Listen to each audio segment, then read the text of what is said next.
This is an example of universal design for learning in practice. It is a maths lesson designed around some of the principles of UDL. The principles this lesson focused on were to provide multiple means of engagement and multiple means of representation. The checkpoints for these principles were to supply or activate background data or prior knowledge, illustrate the learning through multiple media, guide information processing, and to foster collaboration in the classroom. To encourage a collaborative atmosphere in the classroom, the students worked in groups. We began by discussing what group work meant and using respect, responsibility, and kindness as targets to come up with suggestions to help guide the group work. This lesson had 3 activities, all based around the same learning intention. The first activity involved the groups interacting with a graph and encouraged them to connect their interpretation of the graph with their own background knowledge. The groups had to work together to come up with and present a story to match what the graph was showing them.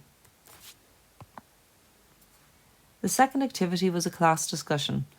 This was an opportunity for students to interact with their peers and add to a conversation around the graph.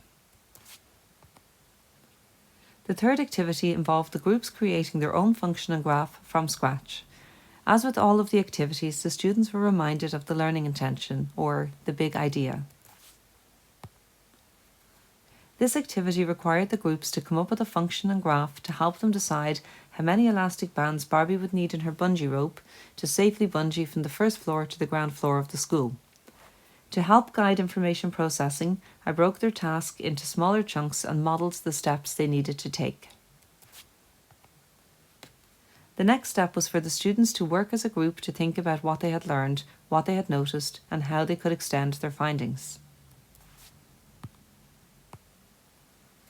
The last step was for the students to share their findings and conclusions. In the first activity, the students presented their work as a group. In the second activity, students demonstrated their learning through a class discussion. And in the third activity, students tested and demonstrated their learning through experiment.